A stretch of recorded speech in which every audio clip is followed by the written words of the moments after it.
Thank you, Phyllis. So, as we can tell, Janice's son, Aiden, is having trouble, and Janice and Jeremy were having trouble managing him. And it's causing a lot of relationship strain. So what we're going to go through now is ADHD, childhood ADHD, and yeah, we'll just go through the symptoms. So, cues of Aiden's ADHD include he can't stay seated, he excessively climbs and runs about, he's always on the go, ignores requests from his mum, say for sitting down, etc., and also has difficulty sustaining attention, as we have observed from the bottle he was trying to open. So he's actually always fidgety and he can't really sit still. Okay. Questions that we need to follow up on, well, towards Janice and most probably Jeremy as well, is has Aiden been manageable recently? Although we have observed the fact that Aiden hasn't been manageable, we still need to ask this question implicitly. We'll go through that later. Does he find it hard to communicate, or do you actually find it hard to communicate with him? Do you feel that he has a need to always take part in many activities such as running a motor? Does he get much sleep because his sleep levels or his amount of sleep affects his ability to concentrate? And also, does he eat regularly or at random times, because that also affects the way that he concentrates due to the fact that there's fluctuating nutrition in the brain, and that causes, poor concentration.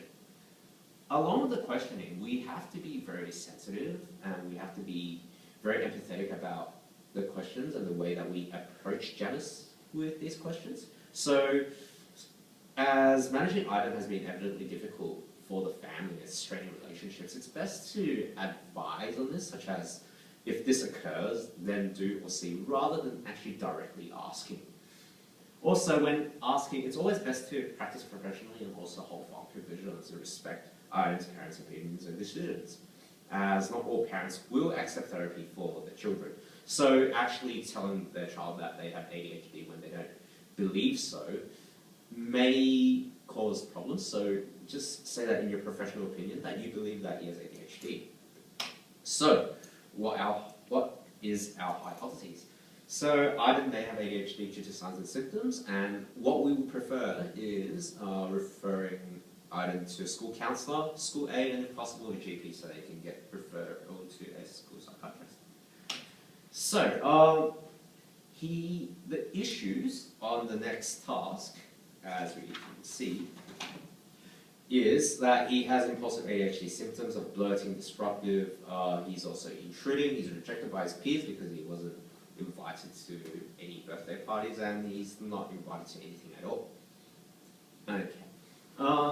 We aim to suggest structured activities for the child. Encourage organisation and order, because that actually encourages the building blocks of thinking, and structure and order allows him to structurally think, and that is the building blocks of managing his ADHD, so he can concentrate on one task before going on the next, rather than just fidgeting and not completing anything at all.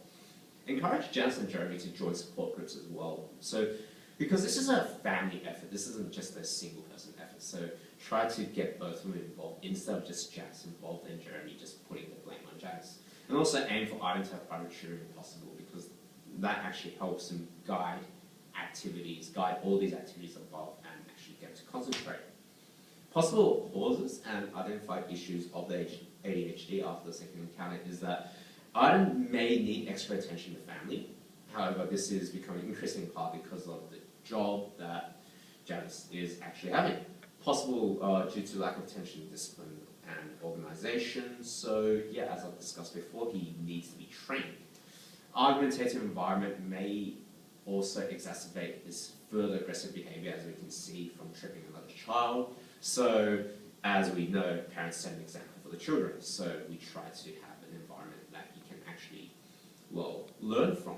And also everybody in the family has to help out, not just Janice, but also else there, and to an extent Jeremy as well. So organisation should be encouraged in this case, and yeah, everybody should set an example.